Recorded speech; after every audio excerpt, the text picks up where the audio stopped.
Olá, meus alunos do terceiro ano do Instituto Santo Agostinho. Tudo bem com vocês? Estão estudando? Está todo mundo em casa? Um grande abraço e mais uma vez quero dizer que a cada dia a saudade aumenta daquele teu contato com vocês. A gente está aqui conversando, falando de matemática, falando sobre a vida, dando conselhos para vocês, chamando a atenção de cada um de vocês. Então, isso é muito bom, esse contato, professor e aluno. E a gente está precisando disso aí. Eu espero que, ao término dessa pandemia, a gente possa ter um contato, feedback, a gente possa conversar nas redes sociais. Mas, enfim, vamos voltar aqui, vamos falar de matemática. A nossa aula de hoje, nós iremos falar sobre juros compostos. Lembrar que na nossa última aula, falamos de juros simples, tá? Juro é igual ao capital vezes a taxa percentual vezes o tempo. E falamos do montante, que é igual ao capital mais o juro. Na aula de hoje, nós iremos falar sobre juros compostos. O juro composto, que é exatamente o juro que vai estar presente nas transações comerciais e financeiras que ocorrem no comércio. É o que a gente sabe, é o que ocorre quando a gente faz alguma compra, tudo bem? Onde, gente, os juros compostos, é importante que a gente lembre que ele também é chamado de juros sobre o juro, tudo bem? Onde é exatamente a ideia de que se você está devendo um certo valor no cartão de crédito, então se você não pagar aquela fatura por completo, vai incidir sobre ela uma taxa de juro. No mês seguinte, você vai passar a dever, vai passar a pagar exatamente o que você deixou de pagar no mês anterior, ele vai se transformar no novo capital e aí vai incidir novamente o juro. É a famosa expressão, se você não pagar o cartão de crédito por completo, ali vai virar uma bola de neve, ela vai sempre estar crescendo, tudo bem? Então, a nível de Enem, juros compostos tem competência 4, nossa aula tem habilidade 16. Então, o que é o juro composto? Nessa modalidade, os juros são calculados de acordo com o montante acumulado até o período anterior, ou seja, o montante após uma quantidade T de períodos. De maneira geral, temos que, ao fim de cada período de capitalização, são incorporados os juros calculados sobre o montante do período anterior. Vamos raciocinar de maneira bem simples, tá? Se você está devendo R$100 no seu cartão de crédito, então imaginemos que a taxa de juros dele é de 10% ao mês. Então, num determinado mês, você vai pagar o quê? R$100. No mês seguinte, se você não fez esse pagamento, vai vir R$100 mais a taxa de juros de 10%, que vai ser 110, mais uma nova parcela que vai ser de R$110. Tudo bem? Então, observa que o juro composto, ele vai ser sempre um juro anterior que vai incidir sobre ele uma nova taxa. Ele sempre vai passar a ser um valor atual, tudo bem? Então, o montante, num tempo T, vai ser o montante atual, mais o montante anterior, incidido nele uma taxa percentual, tudo bem? Então, essa expressão aqui é que exatamente caracteriza o juro composto. Então, de maneira bem prática, dizemos que o juro composto é feito o cálculo do montante, é o capital, vezes 1 mais I elevado a T, ou elevado a N. Seja ele qual for a bibliografia que você está utilizando. Pode ser um T ou pode ser um N. Ou esse N representa o montante, o C o capital, o I a taxa percentual e T o período ou tempo. Não esqueçam que, assim como no juro simples, o juro composto é necessário que a taxa percentual e o tempo devam estar na mesma unidade. E não esqueçam aquilo que a gente falou na aula passada, tá bom? O mês comercial tem 30 dias e o ano comercial tem 360 dias. Meus nobres alunos, é importante que no juro composto a gente sempre faça uma revisão de um conteúdo que vocês viram lá no primeiro ano, que são de logaritmos, tá? Em alguns momentos, alguns cálculos de juro composto, vai ser necessário o cálculo de logaritmos. Então, a gente recorda essas propriedades aqui para vocês, principalmente, tá certo? Essas três aqui. A primeira propriedade é uma consequência, a primeira, a segunda, a terceira propriedade e a quarta são consequências da definição de logaritmo, também são usadas, tá certo? Logaritmo de 1 na base b é zero, porque esse 1 é chamado de logaritmando e b é a base. A definição de logaritmo ficaria b elevado a zero é igual a quanto? A 1. Todo número elevado a zero é 1. Logaritmando b, base do logaritmo b. Então, toda vez que o logaritmando e a base forem iguais, é igual a 1. Por quê? B elevado a 1 é igual a b. Tudo bem? Então, eu quero que vocês recordem essas três propriedades. Quando os logaritmandos estão escritos na forma de produto, de multiplicação, isso na mesma base, isso vai transformar-se numa soma de logaritmos. Logaritmo de b vezes c na base a é quem? Logaritmo de b na base a mais logaritmo de c na base a. Divisão de logaritmandos numa mesma base. Então, log de b sobre c na base a é quem? Log de b na base a menos log de c na base a. Então, quando o logaritmando está escrito na forma de produto, transforma-se numa soma de logaritmos. Quando estiver escrito na forma de divisão, será uma diferença de logaritmos. Essa propriedade aqui, ela é consequência direta da primeira, pois é uma potência. E uma potência é um produto, é uma multiplicação de termos iguais. Então, log de b elevado a n na base a, esse nzinho aqui que é expoente vai lá para frente, fica n vezes o log de b na base a. Essas propriedades aí é fundamental para a gente resolver algumas questões de logaritmo. Vamos pegar nossa apostila 4 na página 5 e 6 e resolver as atividades de sala de aula. A primeira questão diz o seguinte: no Brasil, falar em reciclagem implica citar os catadores de materiais e suas cooperativas. Visando a agilizar o trabalho de separação dos materiais, uma cooperativa decide investir na compra de equipamentos para obter o capital necessário para a compra. São depositados no primeiro dia de cada mês R$600 em uma aplicação financeira que rende juros compostos de 0,6% ao mês. A expressão que representa o saldo nessa aplicação no final de N meses é... Vamos aqui na resolução.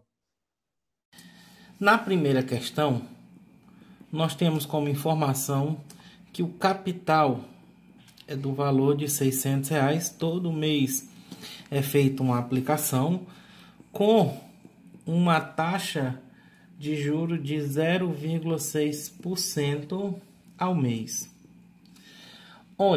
O que é que nós iremos levar em consideração? Primeiramente, se é 0,6%, então isso aqui é a mesma coisa de 0,6 sobre 100, que é a mesma coisa de 0,006. Nós iremos trabalhar com essa taxa aí na forma decimal, tudo bem? Então, o que é que ele quer? Ele quer o saldo dessa aplicação em regime de juro composto depois de N períodos.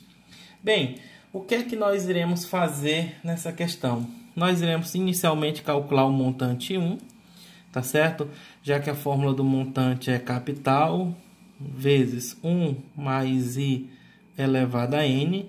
Nós estaremos sempre utilizando essa fórmula. Quem é o montante 1? Vai ser 600 vezes 1 mais a taxa que é de 0,006 elevado a 1. Então, meu montante 1 vai ser exatamente 600 vezes 1,006 elevado a 1, tá ok?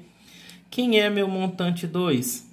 É 600 vezes 1 mais 0,06 elevado a 2. Meu montante 2 vai ser 600 vezes 1,006 elevado a 2. Quem é o meu montante 3? Nem precisa, vai ser 600 vezes 1 mais 0,006 elevado a 3. Vou colocar um zerinho aqui, tá bom? Então, o montante 3 vai ser 600 vezes 1,006 elevado a quanto? A 3. Até um enésimo mês. Então, vai ser 600 vezes 1 mais 0,006 elevado a n. Então, o que é que vai ser feito aqui? Vai ser feito o somatório de todos os montantes. Mais M3 mais um montante N. Tudo bem?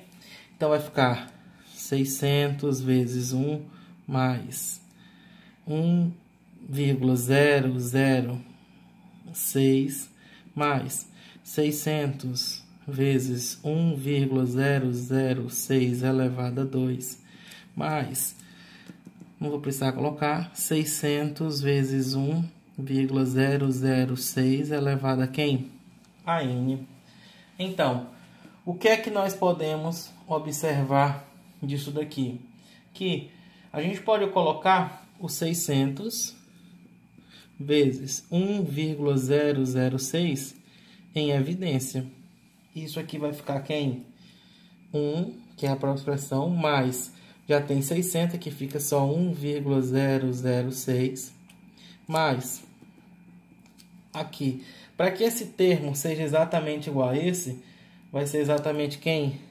1,006 elevado a n menos 1.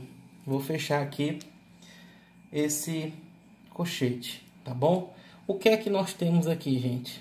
Observa que isso daqui é uma progressão geométrica, tá? E aí nós vamos fazer a soma desses termos, tudo bem? Vocês lembram qual é a fórmula do termo geral de uma PG?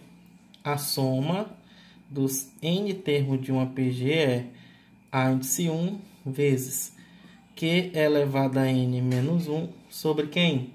Sobre Q menos 1.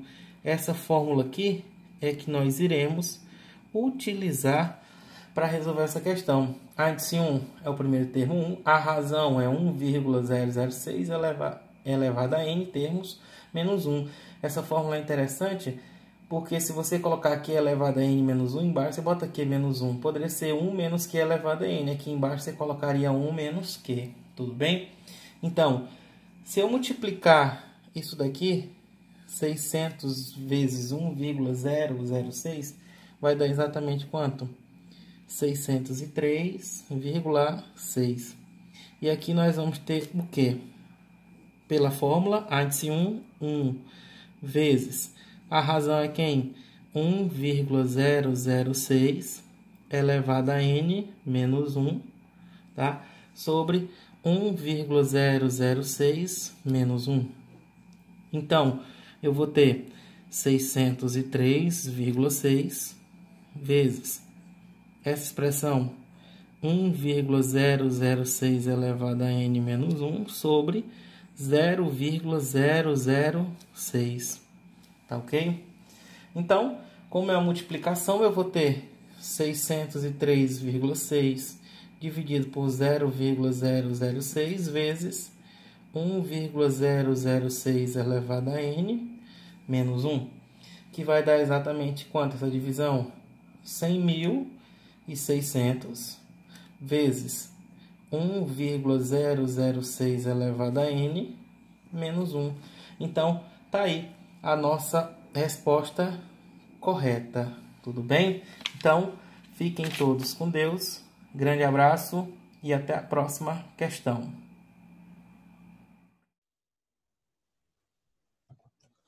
Segunda questão.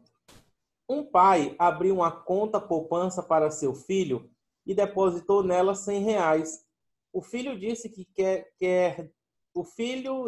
que deixaria esse dinheiro na poupança a uma taxa fixa de 1% ao mês, a juros compostos, até que tivesse o dobro dessa quantidade.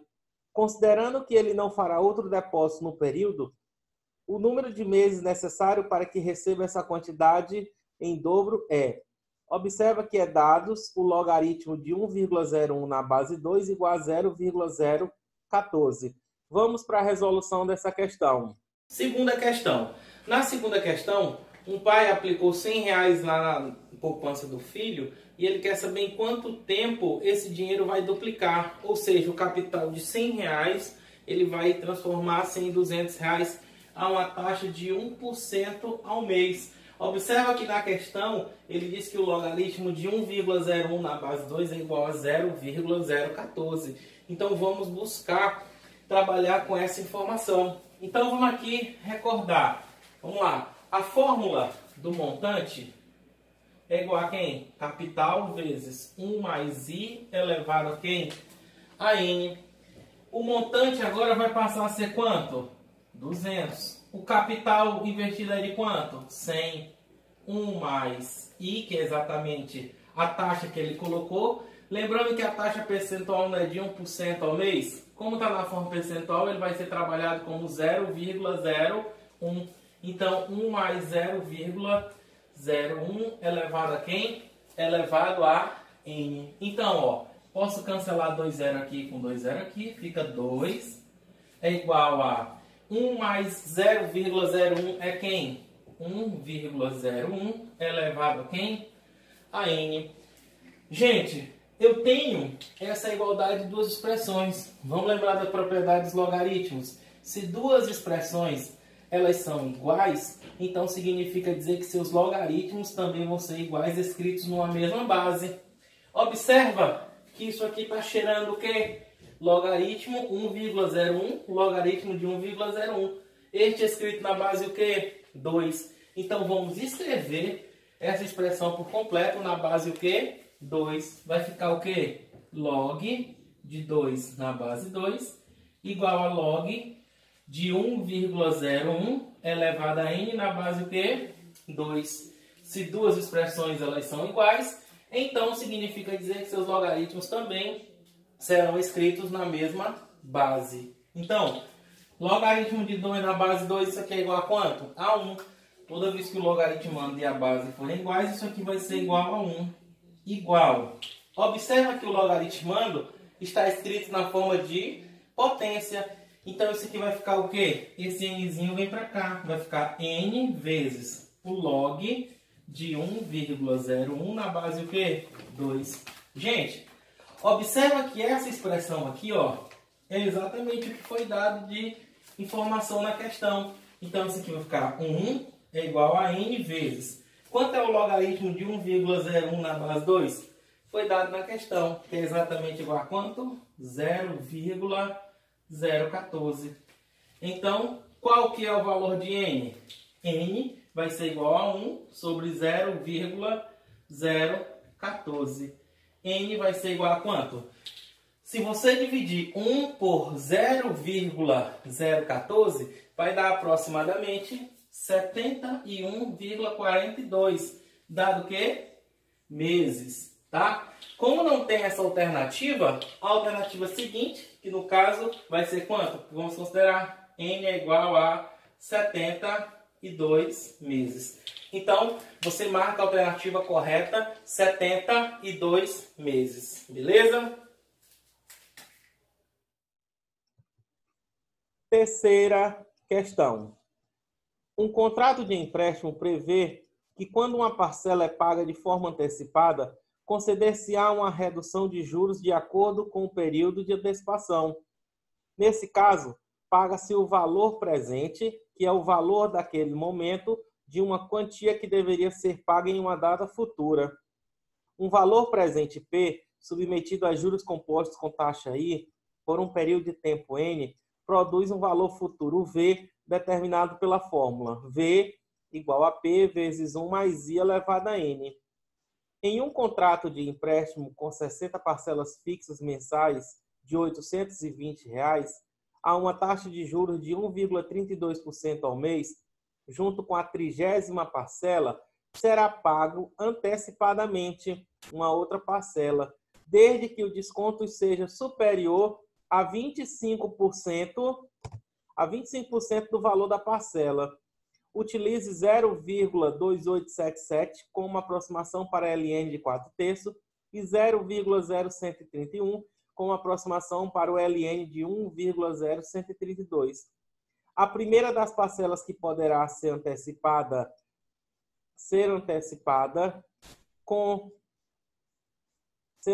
junto com a 30ª tá bom? Então, essa aí vamos já resolver no quadro e vamos repassar para você. Então, a questão do Enem é uma questão muito boa, que ela coloca um texto bem grande. Por favor, gente, não fiquem temerosos com textos grandes. Enfim, ele deu essa expressão, diz que o valor futuro é igual a P vezes 1 mais I elevado a N, a fórmula do juro composto, como vocês sabem, onde o P representa o valor presente. Ele diz que com pagando a 30ª prestação de uma conta de 60 meses, ele quer pagar uma outra conta que tenha um desconto que seja maior do que 25% do valor. Então, o valor que eu vou pagar tem que ser menor do que 75% do valor futuro. Tudo bem? Então, ele disse na questão que quer pagar uma prestação que dê um desconto maior do que 25%. Então, as informações foram dadas na questão, a expressão, a taxa que é de 1,32%, que, lembrando que 1,32% vai ser 0,0132 na forma decimal, P menor do que 0,75V, falou do LN de 4/3, 0,2877, e o LN de 1,0132 dá 0,0131. Então, com essas informações aqui, nós iremos montar a nossa questão. Nós iremos nos basear exatamente nisso daqui, tá ok? Então, vamos lá. O P tem que ser menor do que 0,75 vezes V. Mas quem é V?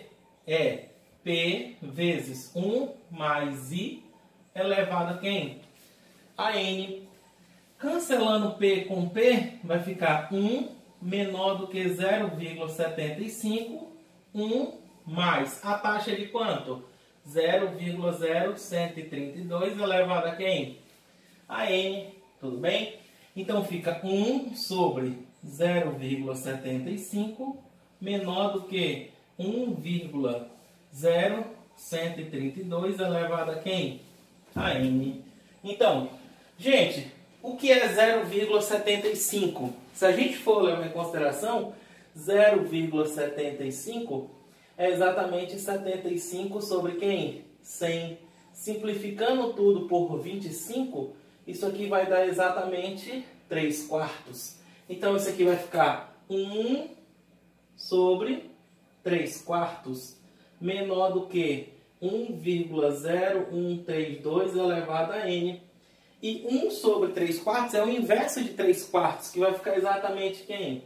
4/3 menor do que 1,0132 elevado a quem? A N. Observa que eu cheguei até nessa expressão.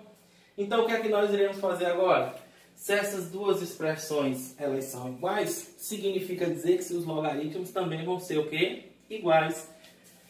As informações que foram dadas na questão foi de que tipo de logaritmo? Logaritmo natural, logaritmo neperiano, LN. Então eu vou aplicar o LN dos dois lados. Vai ficar como? LN de 4/3 é menor do que o LN de 1,0132 elevado a quem? Elevado a N. Então, quanto é o LN de 4/3? Está aqui, 0,2877. Menor, por propriedade, N vezes LN de 1,0132. Então, 0,2877 menor do que N vezes. Quanto é o LN de 1,0132? Está aqui, 0,0131. Então, está multiplicando, vai passar dividindo, 0,2877 dividido por 0,0131 menor do que N. Consequentemente, N é maior. Quanto é 0,2877 dividido por 0,0131? Se você fizer as continhas aí, vai dar aproximadamente 21,96. N não é maior? Não representa o número de prestações? Então, N a gente vai arredondar para quanto? Para 22. Como ele está pagando a 30ª prestação e aqui vai obedecer essas características, vai ser 22 prestações a mais, então a prestação vai ser exatamente a 30ª mais a 22ª, que vai dar exatamente a 52ª prestação. E a 52ª prestação está na letra C. Então, está aí a resolução da terceira questão. Quarta questão. Um capital foi aplicado a juros compostos durante 9 meses, rendendo um montante igual ao triplo do capital aplicado. Qual é a taxa trimestral dessa aplicação? O que é que foi dado? Logaritmo de 3 na base 10 é igual a 0,477 e 10 elevado a 0,159 é aproximadamente 1,442. Vamos para a resolução das questões. Quarta e última questão. Uma pessoa, ela tem um determinado capital e ele quer que esse capital durante 9 meses, de acordo que o montante ele triplique em relação ao capital. Qual é a taxa trimestral? Ele diz que o log de 3 é 0,477, 10 elevado a 0,159 é 1,442. O que é que eu quero chamar a atenção de vocês? Como o tempo aqui está dado em meses e a taxa, o I, tem que ser trimestral, sabemos que um trimestre são 3 meses. Então, 9 meses é exatamente igual a quem? 3 trimestres. Então, vamos lá. O tempo que nós iremos utilizar é exatamente 3. Qual é a fórmula do montante para juro composto? Capital vezes 1 mais I elevado a N. O montante ele quer que triplique. Então, 3C é igual a C vezes 1 mais I elevado a quanto? Elevado a 3. Czinho corta com Czinho. 3 é igual a 1 mais I elevado a 3. Se duas expressões são iguais, significa dizer que seus logaritmos também serão iguais escritos com a mesma base. As informações que foram dadas foram de logaritmos escritos na base 10. Toda vez que o logaritmo não aparecer, a base não aparecer, subentende-se igual a 10. Então, log de 3 é igual ao log de 1 mais I elevado a 3. Quem é o log de 3? 0,477 igual a log de 1 mais I elevado a quanto? A 3. Por propriedade, nós vamos ter exatamente o que? 0,477 expoente 3 vezes. Log de quem? De 1 mais I. Esse 3 está multiplicando, passa o quê? Dividindo. Então eu vou ter o quê? Que log de 1 mais I é igual a 0,477 dividido por quanto? Por 3. Log de 1 mais I é exatamente 0,477 dividido por 3 é exatamente 0,159. Então, o que é que nós iremos fazer aqui? Aplicar a definição de logaritmo. Lembra que toda vez que a base não aparecer, subentende-se igual a 10. Então, fica 10 elevado a 0,159 é igual a quem? 1 mais I. Quanto é 10 elevado a 0,159? 1,442 igual a 1 mais I. Quem é I? 1,442 menos 1. I é igual a 0,442.